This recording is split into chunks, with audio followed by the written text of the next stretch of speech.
back. But I'm not trying to make it a plan to be down every game 14-0. That you can't believe. Baby girl, you are so pretty, pretty, pretty, pretty.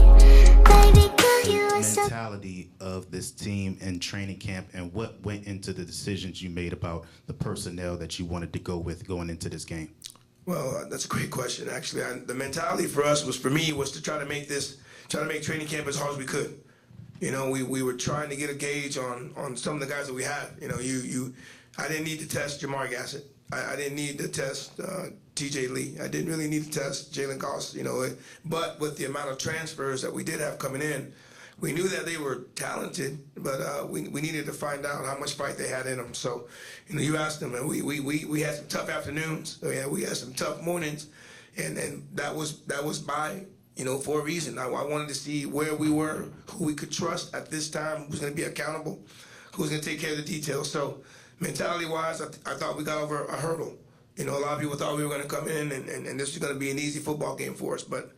You know, we had to readjust our mindset. We had to readjust some of the things that we did offensively, defensively, and even special teams. So I appreciate our guys getting to the sidelines, getting on the iPads, making the corrections, and then showing it on the field. But you know, we're 1-0.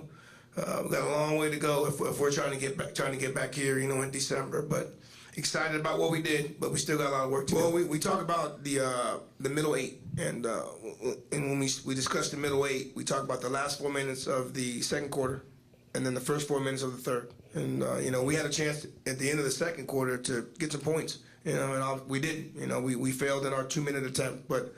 When we got to the locker room at half, you know, we talked about, you know, being able to go down the field. We had some things that we thought we could do offensively, and again, it was important for us to, you know, grab the lead and just to show, you know, that you guys come in halftime, work on our corrections, and it's always great to talk about it in the locker room and then get it, you know, then to transfer into the field. So it builds confidence in the coaches. It builds confidence in the players. You know, we have different guys at different moments make some really, really good plays. And so, you know, again, it's week one. We still got work to do, and I'm hoping, I can't wait to get back to work tomorrow so we can get ready for next week. Coach Odums praised your team for having a lot of discipline in this particular game, maybe a little bit more so than last year. What areas did you see the discipline have an effect in this game? Well, I think he's being very, very generous. You know, we had a couple situations where it gave them some first downs, and you know, those are things that can't happen. You know, I guess, you know, maybe in the past some things, you know, might have maybe got out of hand, but you know, we had a big third down stop, and you know, we had a hand, you know, we had a hand to the face, and then we had a face mask, you know, in the first half. So you know, those are things we have to ultimately negate because they extend drives, and normally when you extend drives, that gives up points. But you know, we strive to be better.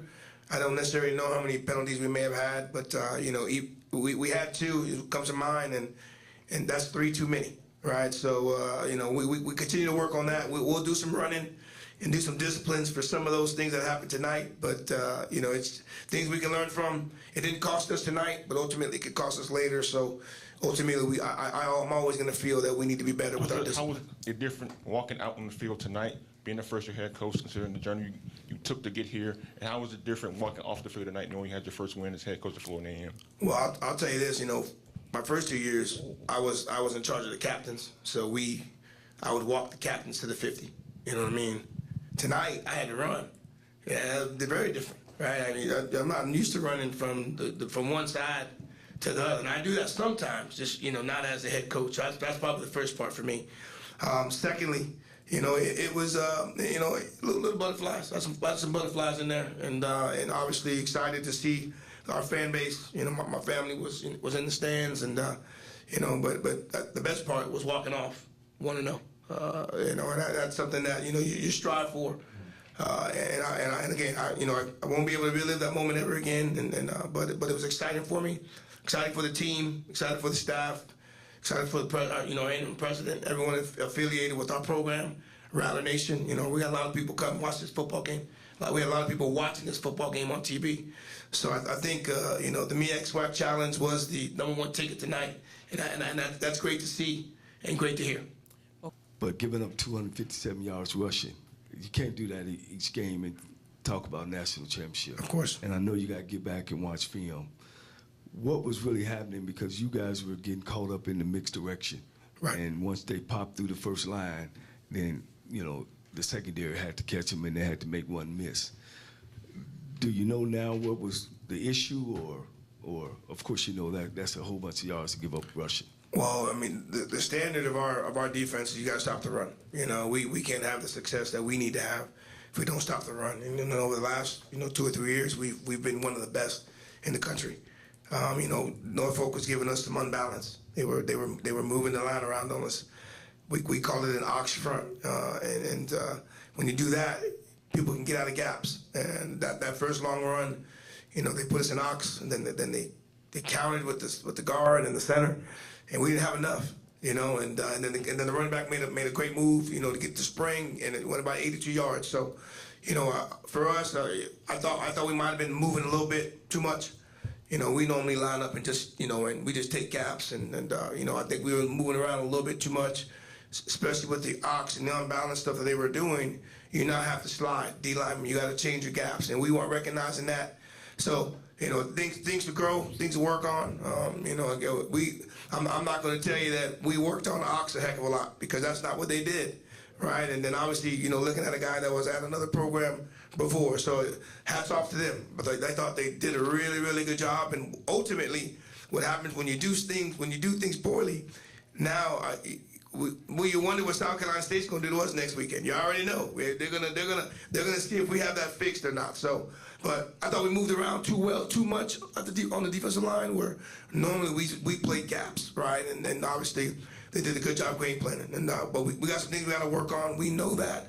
And you're right. If we're going to continue to give up 200 yards a game rushing, I don't think we're going to be lucky enough to be winning the game like we did tonight. Your scenario for the point after try, and then the two-point conversion. Did you welcome that two-point conversion?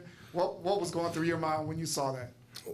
Well, I mean, we knew that since we were offsides, that the likelihood of them going for two was going to happen. Coach Odums called timeout. I thought that was a good move.